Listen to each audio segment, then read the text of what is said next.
Hello everyone, my name is Loco and welcome to a professional match of StarCraft 2. What I've got for you today is a best of 3 series of Zerg versus Protoss. We're in the top right hand corner, we're looking inside of the main base of Scarlett, and her opponent down in the bottom left.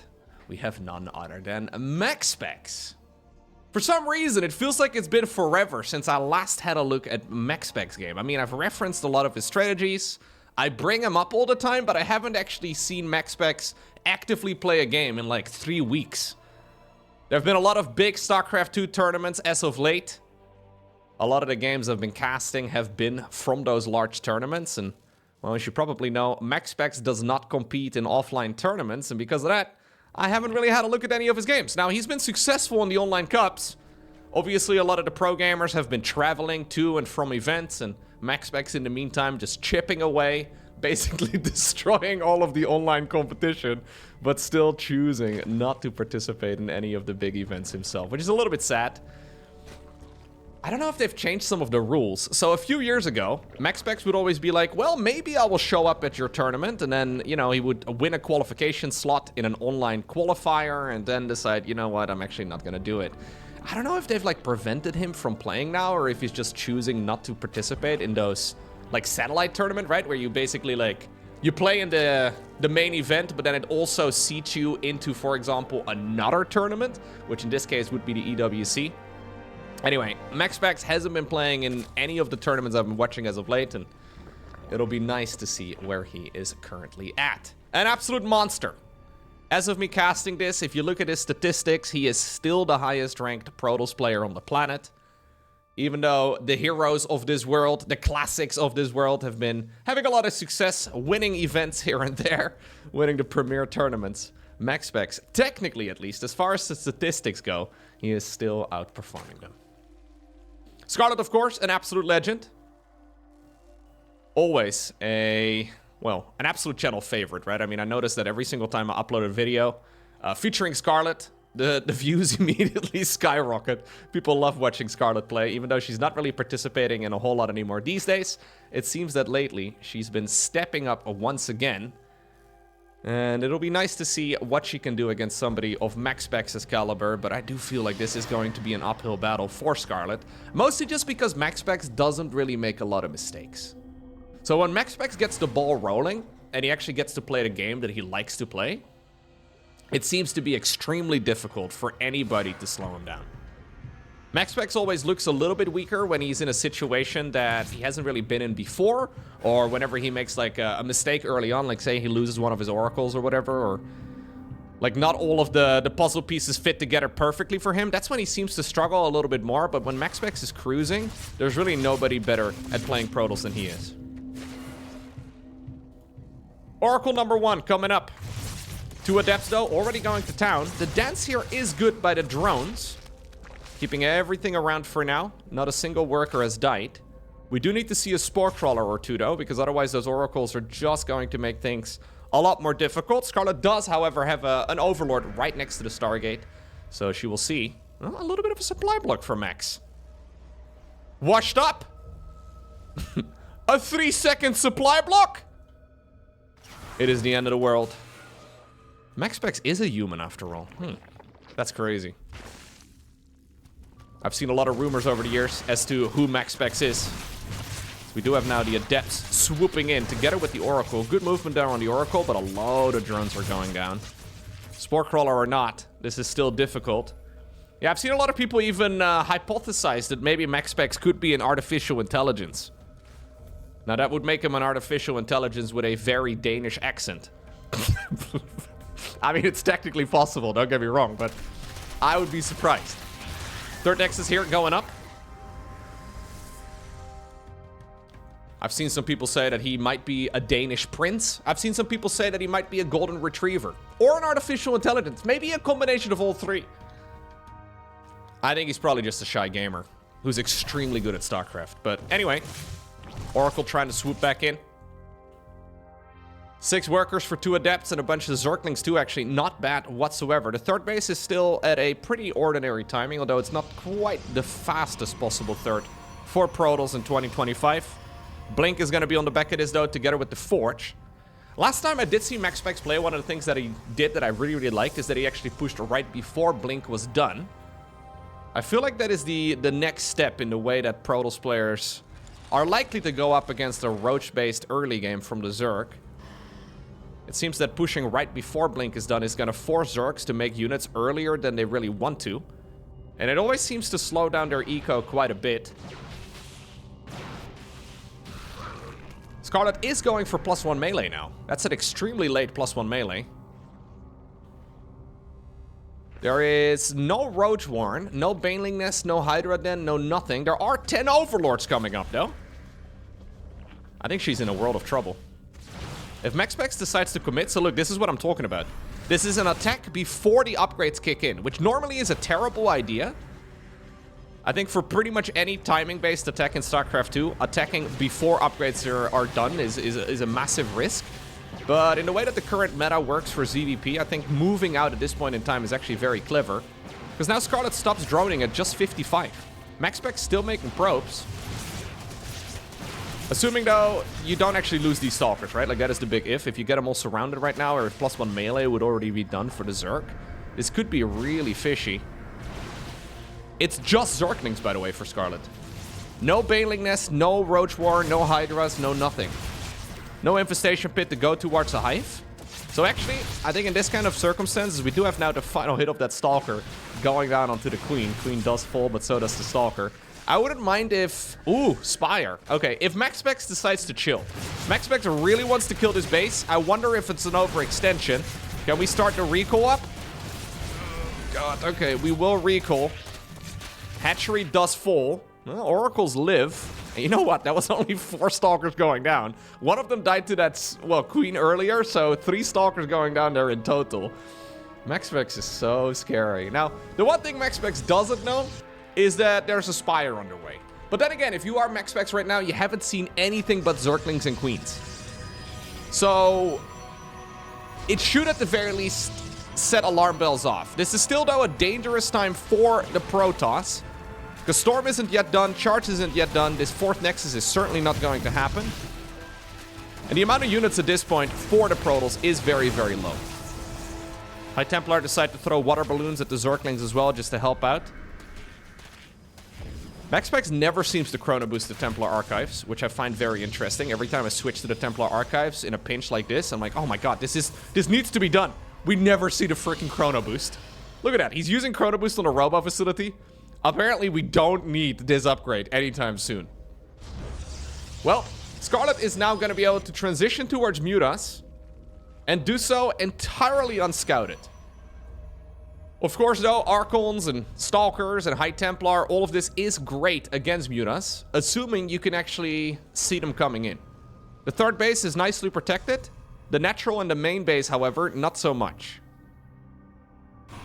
Scarlett is going to try and force the Protoss player out of position now with these Zerglings. Mutas are moving down south. There's 4 Zealots inside of a plane. And, well, the private jet is going to get sniped down, it seems. But at the very least, this is going to give MaxPax a little bit of a head start. Photon Cannon coming up in the natural. Photon Cannon coming up in the main base. 4th Nexus coming up north. This fight over here is a dangerous one, though, for Max. Not a whole lot of units in general. A lot of moving parts, though, for both players right now. MaxPax is going to be sniping the expansion all the way at the top of the map. New base already in the top left. 4th Nexus, though, for Max also in a world of trouble. Scarlett is going to hit the natural expansion right now of the Protoss with the Mutalisks. Stalker's warped in to try and slow all of this down. MaxPax, though, is advancing towards the natural expansion. Stumbles upon the evolution chamber. I would not mind seeing that one go down whatsoever, but there are so many difficult decisions to make right now, all in one go. I feel like, though, this is the one location where you really don't want to engage as a Zerg, but Scarlett might just have the numbers. Then again, the static defense is helping out a ton. 3rd base now is stormed to death. So we have the Zealots split off, and they're going to go into the main base now, too. Recall is being used on some of the leftover Protoss units. They're going to come back home. Storm's going down on everything, including the Protoss army itself. But the Mutas have been pushed away. Zealots are going to go into the main base. Brenda and Karen trying to protect their Hive. Not going to happen for much longer. Okay. That was a chaotic battle. Ultimately, though, MaxPax navigated that brilliantly. Yeah. I mean, a lot of losses too, but ultimately 52 and counting drones going down so far. We're once more on the right side of the map. I love the speed at which MaxPax plays, man. I've been casting so many much more passive games lately, featuring Protoss players. If you look at like the classic games, I mean, he does move out, but not quite up to this level. It is a beautiful sight to behold. Still though, is it an overextension? Storming your own High Templar is always dangerous. Scarlett is magic boxing the Mutalisks to mitigate as much of that splash damage and, yeah, just the damage here from the Protoss in general.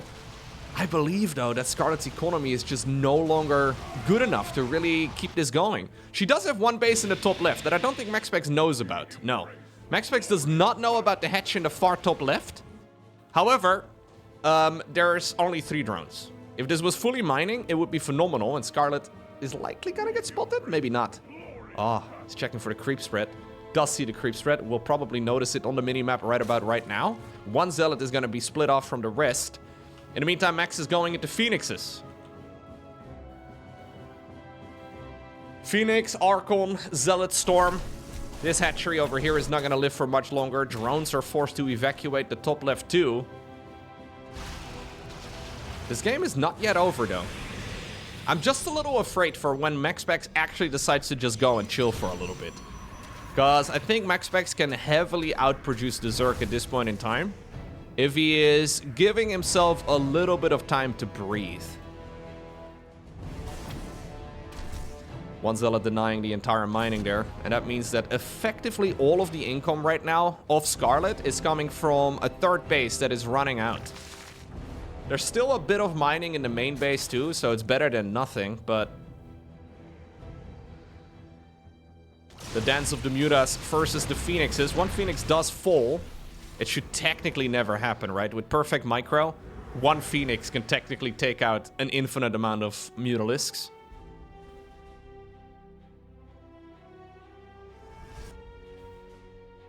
Yeah, MaxPax is playing this phenomenally.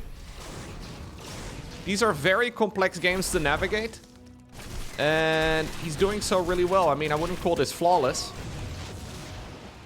And even though Scarlett is playing some fantastic StarCraft 2, this just seems like MaxPax is one bridge too far. It's not over yet. It's still technically winnable, right? I mean, there's a lot of gas available, I guess, in those Mutalisks. Well, fourth Nexus does get denied. Ultimately, though, yeah, there's Zealots going to town, sniping some of the final mining, and game number 1 goes in favor of the Danish Protoss. Next up, we find ourselves on Incorporeal. A very large map, a lot of expansions to acquire. MaxPax looking powerful. I actually thought for a second, though, that like, it looked like a major escalation, right? When the Mutas swooped in, MaxPax was like, well, I took that personally. I am gonna micro in like 6 different areas all at the same time, and I'm gonna try and sort of control the way your Mutas fly around my bases too. It could have gone horribly wrong. I feel like if we see that exact same position again, there is a very good shot that the outcome would be entirely opposite. I think there was certainly a chance there that the Protoss player was not going to be able to get that much value in, but MaxPax controlled it very nicely. Difficult game to read, though, I think, for both players. Because the both of them knew that they did a lot of damage to the opponent, but while you're attacking, right, and you're sending your Zealots left, right, and center, you're sending in the Zerglings and the Mutas and all that, while those units are killing workers, you're not really actively looking at them all the time. So you kind of just have to estimate how many workers you assume you've killed, which is a very difficult equation to figure out. MaxPax, though, apparently better at math. Yeah. Alright, anyways. It's gonna be a Void Ray first this time around. Make the beam thick! There you go. Huge beam. Immediately cancelled, as we're gonna take the third Nexus now at about 3:36. That is very quick. Protoss player shaving seconds off of the Nexus timing.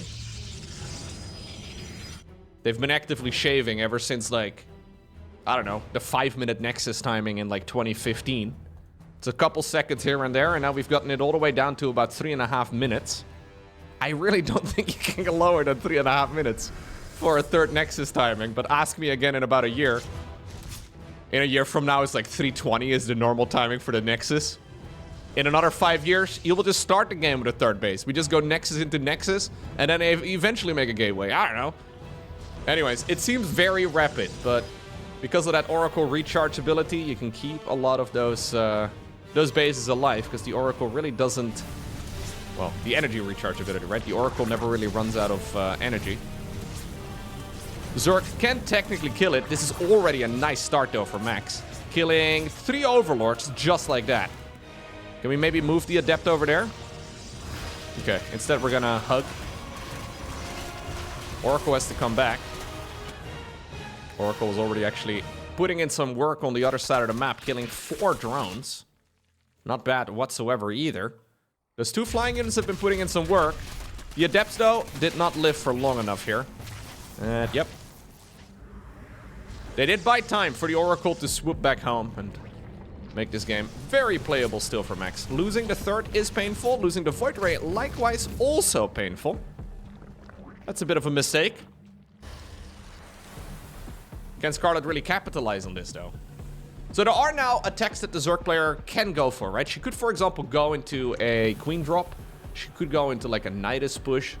She can also just march the units around the map. Not really Scarlett's approach most of the time. She's very much so a, I'm gonna try and make more stuff than you type of player. So drones it is, together with apparently 3 new hatcheries. Very strange how we don't see any tech to go alongside the Zerglings. Like, what if Protoss does a Glaive Adept push? Don't you just lose? Like, when you're going mass Zergling to try and defend against whatever Protoss is going for, what if Protoss shows up with like 20 Adepts? No Roaches, no Banelings. I mean, now we have a Hydralisk Den, but it's not gonna do much against Glaive Adepts. If Scarlett ends up winning this game, I would not be surprised if MaxPax decides to go for a Stargate into Adept build instead. Maybe not necessary.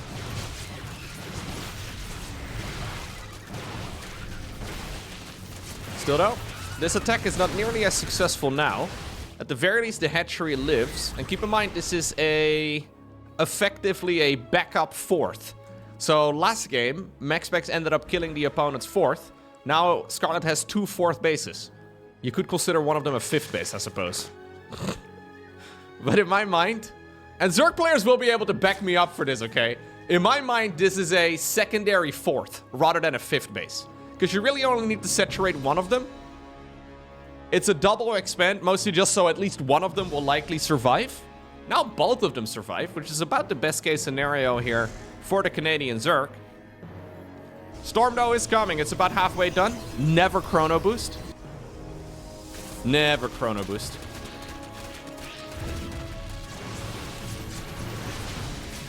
What I'm trying to argue here is that 4 + 1 is technically the same as 5, but it's also, for a Zerg player, usually viewed as 4 + 1, rather than a 5. This is the type of stuff that only makes sense if you played a million games of StarCraft, okay? Anyways, hatchery did fall on the other side of the map. StarCraft is a math equation, is all you need to know. Maybe it's just me, I don't know. One of the 4th bases fell, though, but look, she had a second 4th base. And that one is now mining in the far bottom left.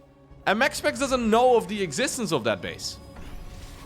So the secondary 4th base, technically, yeah, sure, it could be a 5th, is actually putting in work. Storms are good. Zerg economy, though, also looking powerful. A couple of the Zealots and High Templar get surrounded, sleeping outside of the natural.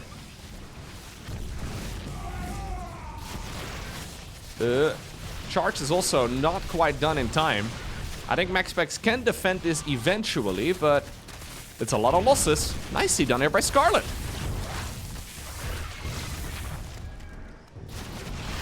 Yo, Scarlett has been practicing a lot lately. You can really tell. I feel like even just a month ago, Scarlett would have gotten overwhelmed here.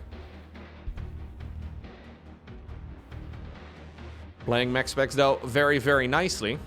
that she is trying to see if she can go in for the killing blow now. But it's not going to be an easy push. This is ultimately still Hydra Ling. No Banelings, no Roaches, nothing. Going up against Storm with Zealots and Blink and all that, right? So this is still an army that Zerg can just get absolutely destroyed by.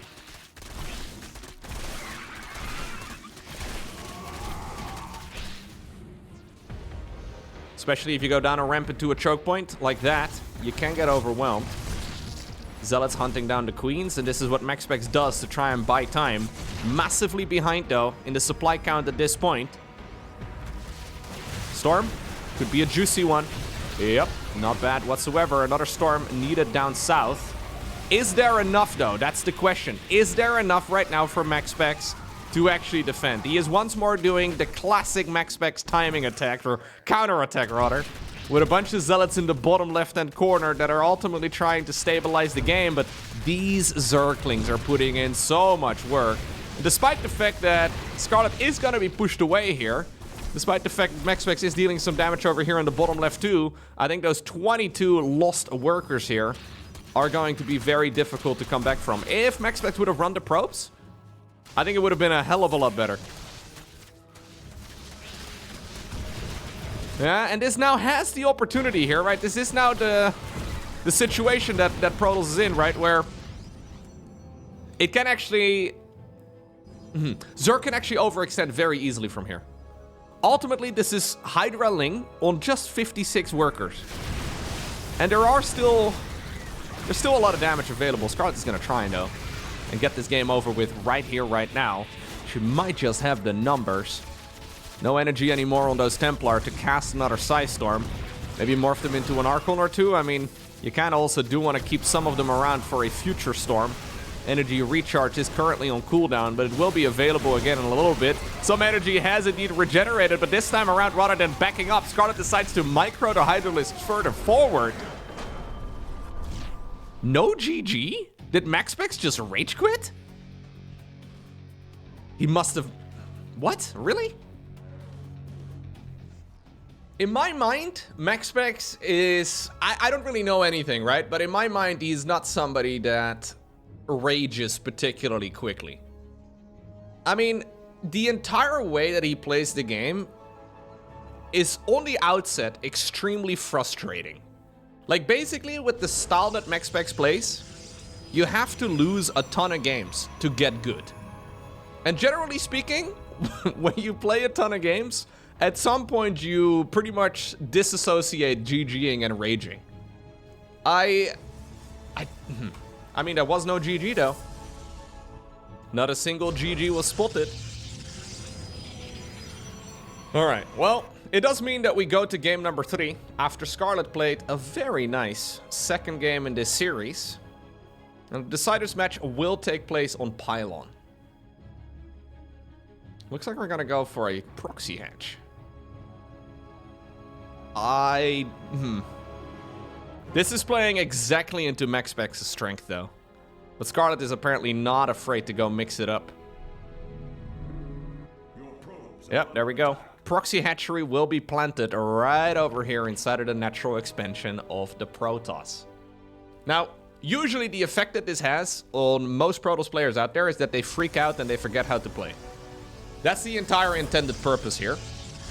MaxPax is a grinder, though. MaxPax is always online. He's always playing. He's played this against this sort of strat, like literally 1,000 times, if I were to make a guess. And he knows what the perfect response is. So we go for a Zealot. Do we pull any probes? Some Protoss players like to pull 4 probes in total to work on the proxy hatch to prevent it from coming up. But I'm pretty convinced here that this is not going to bother MaxPax very much. He tends to play this game very robotically.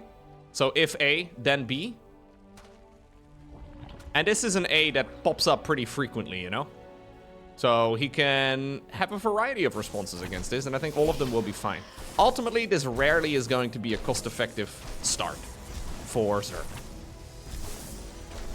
Maybe that's also why that previous game was a little bit more difficult. A little bit less robotic. Ooh, really? So we go proxy hatch, cancel the hatch into a spine crawler at home? Don't you just lose if Protoss plays a normal game from here? Stargate coming up. Like, static defense is going to be excellent against the Adepts and all that, right? But the Adepts can just shade by. They're not going to be engaging with the spine.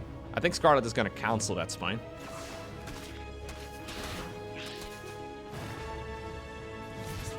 Maybe not.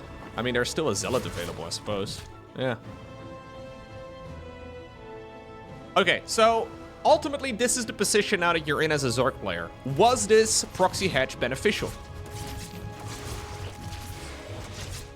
Do I prefer this spot for the Zerg player or for the Protoss? Well, I like this way better for Protoss than I do for Zerg. There is no lair, there is no third base. Zergling speed is going to finish up in a moment.